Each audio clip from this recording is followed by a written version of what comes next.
Assalomu alaykum hammaga. Bugun iComfort YouTube kanalimizda navbatdagi videoni, navbatdagi obzor videomizni taqdim etamiz. Bu safar 2025-yilda trendi bo'lishi kutilayotgan iPhone 17 Air raspakovka qilamiz hamda uni kichkina obzor qilib beramiz. Menimcha raspakovkadan boshlayveramiz. Srazu mana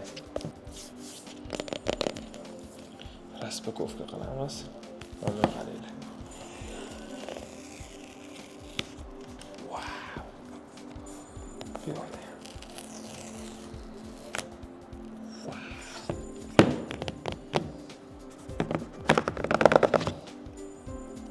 Xo'p, bu teskari chiqarkanmi? Tayyormisizlar? 1 2 3. Wow! iPhone 17 Air. Voy, buni ingichkaligini, voy! Dahshat ekanligini ishoninglar, prosta premium klassi yuqori darajasida mana shu narsani aytsa kerak. Wow, chetlari stalnoy. Voy, vashi nежный ekanligim bor. Bunaqa ощущение bor. Birinchi marta iPhone X da bo'lgan edi shaxsan menda, lekin iPhone 17 Air haqiqiy premium klass. Haqiqiy yengil, qulay va premium mahsulot deb mana shu 17 Air ni ayta olamiz. Menimcha, hop 2025-yilda eng ko'p sotiladigan iPhone'lardan top 3 taligida 17 Air bo'ladi обязательно. Hozir bu gold rangi, lekin gold hamcha qanaqadir slishkim desertga o'xshagan emas yoki iPhone 12, 13lardagi gold emasda, qanaqadir premium beradigan gold.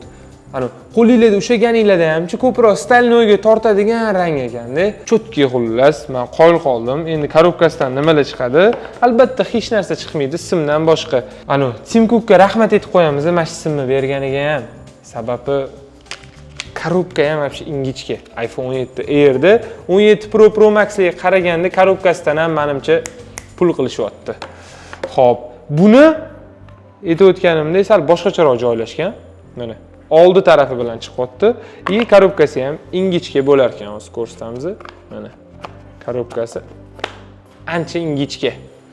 Xo'p, endi buni ozgincha xarakteristikasini aytib o'tmasa bo'lmaydi.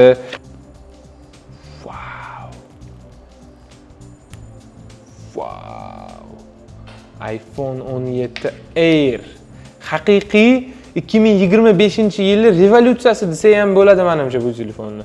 Menga mana shu yoqda 17 Pro Max olmayman lekin 17 Air olaman. Haqiqiy revolyutsiya. Mana hello bo'lib chiqib turishlarini qarang. Mana shu helloga yomon mazza qilib yuboraman-da. Buni endi aktivatsiya qilamiz.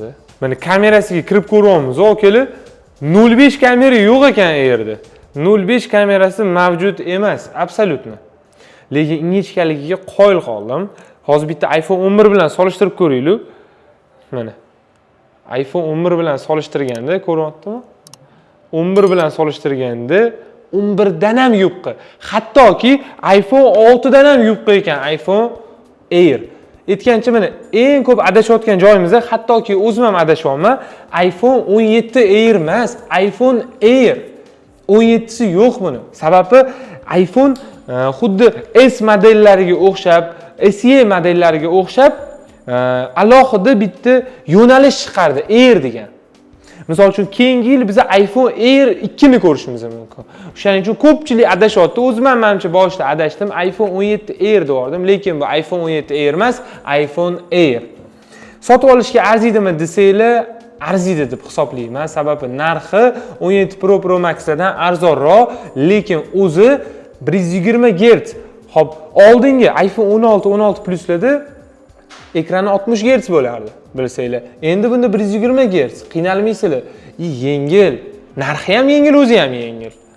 Hop, taxminan 17 Pro Max'lardan bir $300-400 arzonroq yurishi kutilyapti. Rang tanlashda ham juda ham assortiment katta. Xullas, iPhone Air'larda mana shu ranglar bo'ladi. Ko'rayotgan ranglaringlar assortiment baland bo'ladi. Xohlagan ranginglarni iComfortdan kelib, zo'r narxlarda olsanglar bo'ladi. Bilasizlar, iComfortda 1 yillik garantiya bor. Ya'ni ofitsial garantiya qanaqa ishlasa, iComfort do'konlarimizda ham rasmiy shunaqa garantiya ishlaydi. Eng qiziq joyi, narxlari qulay narxlarda bo'ladi.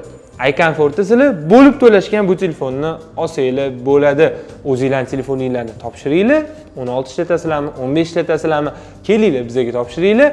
iPhone Air 17 emas, iPhone Air bo'lib to'lashga xarid qilsanglar bo'ladi. Xullas, hammanglarni iComfortda kutib qolamiz. iPhone Air eng katta minusiga keladigan bo'lsa, SIM kartali iPhone Air yo'q. Ya'ni faqat eSIMni chiqadi bu telefon. Shuning uchun Xitoyda, ya'ni SIM karta majbur bo'lgan davlatda iPhone Air afsuski sotuvda yo'q.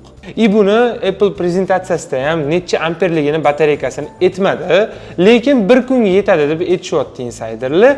Endi buni testlar davomida, ishlatib ko'rganlik davomida biz yana sinab, yana sizlarga aytib o'tamiz. Lekin ungacha xohlasanglar o'zingiz sinab ko'ringlar, iComfortdan kelinglar, iPhone Air olinglar, xudo xolasa o'zingizlar birinchi bo'lib bizdan ko'proq informatsiya olasizlar. YouTube kanalimizga ham podpiska tashlab qo'yish esingizdan chiqmasin, sizlarga qiziqarli kontentlarni olishda davom etamiz.